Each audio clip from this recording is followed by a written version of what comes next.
Hindi ka pa ba nakapagtapos ng elementarya o high school? Medyo may edad ka man o dropout, ito ang pagkakataon mo. Ano nga ba ang ALS? Para kanino ang programang ito? Good day viewers and listeners, my name is Irene J. Tolentino. I am junior high school ALS learner. So, para po sa video na ito, ibabahagi ko po sa inyo kung paano mag-enroll sa Alternative Learning System o ALS. Ang mga tatalakayin po natin dito ay kung ano nga ba ang Alternative Learning System o ALS at kung paano mag-aral dito, kung sino-sino ang pwedeng mag-aral dito at kung ano ang mga requirements na kakailanganin kung ikaw ay magiging ALS learner o mag-aaral ka sa Alternative Learning System. Ako po ay isang ALS learner sa Bukandala Elementary School at ako ay nasa junior high level.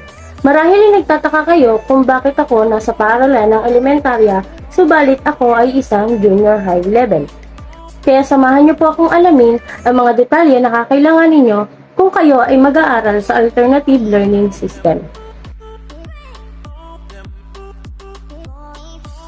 Alternative Learning System is a parallel learning system in the Philippines that provides opportunities for out-of-school youth and adults and learners to develop basic and functional literacy skills and to access equivalent pathways to complete basic education.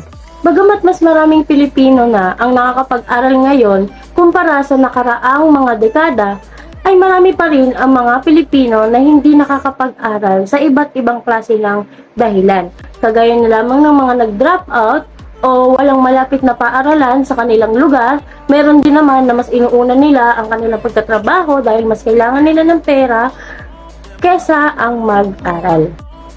Dahil ang mga Pilipino ay may karapatang magkaroon ng dekalidad at kumpletong basic education, binibigyan ng ALS ang mga OSYA o Out of School Youth and Adult na magkaroon ng pagkakataon na makapag-aral sa anumang paraan, oras, lugar na naaayon sa kanilang pangangailangan at sitwasyon.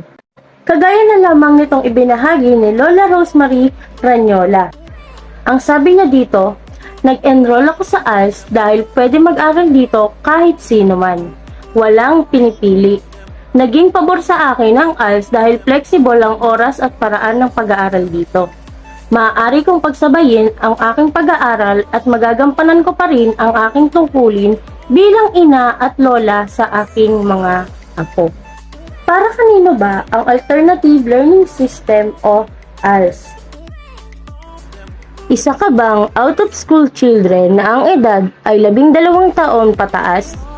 Isa ka bang out-of-school youth na ang edad ay 16 na taong gulang pataas? At isa ka bang out-of-school adults, edad 16 taong gulang at pataas?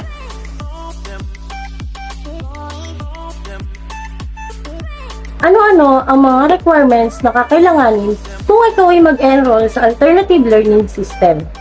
Unang-una na dito ay ang photocopy ng ating birth certificate o PSA. Pangalawa ay kinakailangan din nating magbigay ng ating 2x2 picture with white background. At ang pinakalas ay ang ating Form 137 para lang ito sa mga learners na nag-aral noon sa formal school.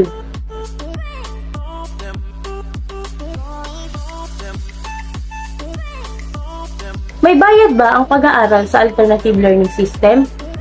Libre po ang pag-aaral sa Alternative Learning System, kagaya ng pag-aaral sa mga pampublikong paaralan. Paano at saan kayo maaaring makapag-enroll sa ALS? Maaari po tayong pumunta sa ating mga barangay o sa mga pampublikong paaralan sa ating lugar. Kahit anong public school, elementary or high school, ay may isang ALS coordinator na inyong mapagtatanungan.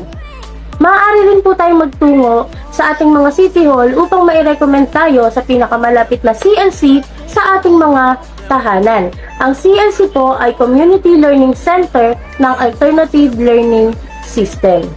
Hanggang dito na lamang po ang ating aralin at sana ay may natutunan kayo sa ating mga tinalakay.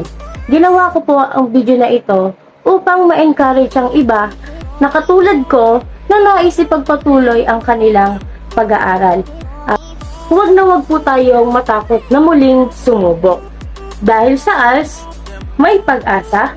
Sa ALS, aangat ka, at dahil ALS ako, taas noo kahit kanino. Maraming salamat po sa inyong panonood.